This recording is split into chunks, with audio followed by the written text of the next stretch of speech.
ধরো। হ্যাঁ হ্যালো, হ্যাঁ বলো। ওই যে রান্নাঘরে যাচ্ছি, রান্না করতেছিলাম।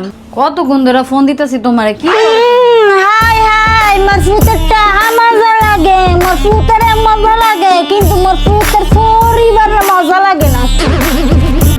আচ্ছা শোনো না, মন খারাপ করো না, বয়স হইতাছে তো, ব্রেন আউলায় যাইতাছে। শোনো, তোমার কি লাগবে ঈদে এটা আমারে কও, বুঝছো? টাকা পাঠাইতে হইব। না না না না না, আমার কিছু লাগবে না। আবার শুনো, তুমি আবার এক্সট্রা টাকা পাঠাইতে যাও না, বুঝছো? এমনি তুমি বসায় আছো, তোমার কাছে এমনি টাকা পয়সা নাই। শোনো, তুমি যে 20,000 টাকা দিচ্ছ, ওইটাই আমি আমার হাতে তুইলা দিয়া কমু সবার লেগে মার্কেট করতে। আর ওইটার থেকে তো আমার কিছু না কিছু দিবই, আর না দিলেও আমার চলবো। তুমি এটা নিয়ে টেনশন করো না, বুঝছো? তুমি এবার আমাকে টেনশন করো, আবার তুমি বাড়ি কাজ করতে যাও না, রিক্সি কাজ করতে যাও না। তুমি এমনি প্রবাসে থাকো, দূরে থাকো, তোমার আমার অনেক টেনশন হয়। তুমি আবার আমাকে কথা ভাইবে, আবার তুমি কষ্টের কাম করতে চাই, আবার তোমার সাথে কিছু আমি তো থাকতে পারবো না। আমি যতদিন আছি তোমার কোনো টেনশন নাই, এতেই আমি চলবো আলহামদুলিল্লাহ, বুঝছো? তোমার কোনো টেনশন নাই।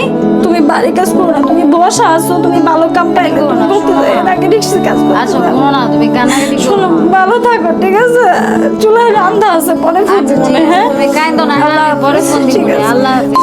আম্মা, আম্মা, আপনার ছেলে ঈদের সবার জন্য মার্কেট করার লাগা 20,000 টাকা পাঠাইছে, নেন ধরে।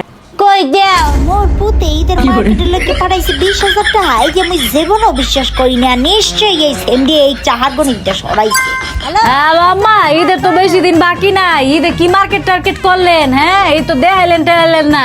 আই হরসি ফাটাইছে তো মাত্র 20,000 টাকা, ওই দিয়ে কি হয়? হ্যাঁ, বাজারে যে আগুন তো হরসি বাবা, হরসি ওই সবার জন্য টুকিটাকি, সবার জন্যই হরসি। বুঝ আর বাইরে লেগে এখন পাঞ্জাবি কিনছি, মোর লেগে এখন 3 পিস কিনছি, তোমার বইনের লেগে 2 3 পিস কিনছি, আর তোমার ভাইয়ের লেগে এখন পাঞ্জাবি কিনছি, বুঝো?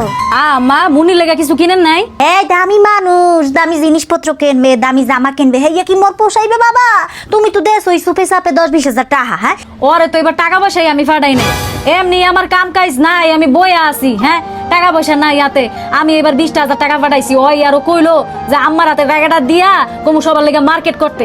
আর আমনে ভ্রান্ত ধারণা, আমনে কাল্পনিক কথা লই আমনে বই আছেন যে আমি ওরে টাকা পাঠাইছি।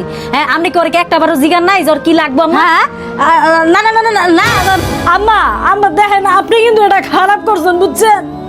আমি প্রবাস জীবন কাটাই, আমার বউটারে দেশে রাইখাইছি, আপনাকে কাছে রাইখাইছি। আমার বউটা কি ঈদ করবো না একটা নতুন জামা দিয়া? এটা কোনো কথা কইলেন আম্মা? আমি বিদেশে আইছি কাগলেগা এত কষ্ট করি। হ্যাঁ, ওই পরের মাইয়া, ওই অন্যের মাইয়া, ওর বাপ মা হইলে কি ওরে অল্লাগে এমন করতে পারতো আম্মা? আমি প্রবাসে আইছি আম্মা, আপনাকে কাছে আমার বউটারে রাইখাইছি।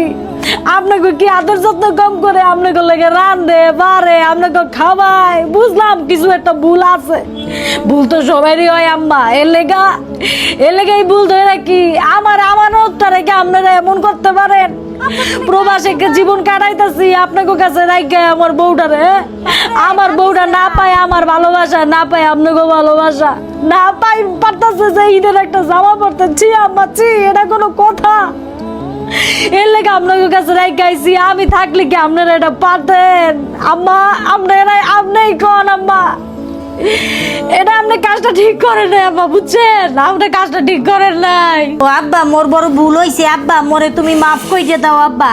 ও বৌমা, মোরে তুমি মাফ কইরে দাও বৌমা, মোর বড় ভুল হইয়ে গেছে। না না আম্মা, সি এগুলা কি কন? আমি আপনার মাইয়া না, আপনি আমার মা না?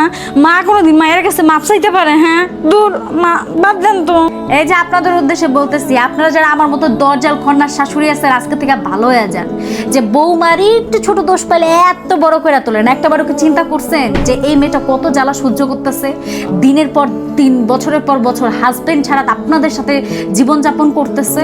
হ্যাঁ, এই মেয়েটা আজকে স্যাক্রিফাইস করতেছে বলেই যে আপনার ছেলেটা প্রবাস জীবন কাটাতে পারতেছে, বিদেশ থেকে ডলার পাঠাইতেছে, আর সেই ডলার দিয়ে আপনারা সুন্দর জীবনযাপন লাইফ লিড করতেছেন। আপনার অন্য ছেলে মেয়েকে স্বাবলম্বী করে তুলতেছেন। আপনাদের হচ্ছে কি গ্রামের বাড়িতে সব জায়গায় বিল্ডিং করতে পারতেছেন। একটাবারও কি চিন্তা করছেন? ওই যে কথায় আছে না যে একটা পুরুষের উপরে ওঠার পিছনে একটা নারীর হাত থাকে, ঠিক তেমনই প্রবাসী ভাইরা যে এই যে দিনের পর দিন বছরের পর বছর যে প্রবাস জীবন কাটাচ্ছে, কঠোর পরিশ্রম করতেছে, সেটার পিছনে কিন্তু একটা নারীর হাত আছে। এই নারীটা যদি সাপোর্ট না করতো তাহলে সে প্রবাস জীবনও কাটাতে পারতো না। এত সাহস একটা নারী কিন্তু পিছনে পিছনে সাহস দেয়, সেই সাহসটাও সে পাত। আর আপনারা বসে বসে এরকম গিলতেও পারতেন না, আর এরকম সর্দানিগিরিও করতে পারতেন না, বুঝছেন? ভালো হয়ে যান।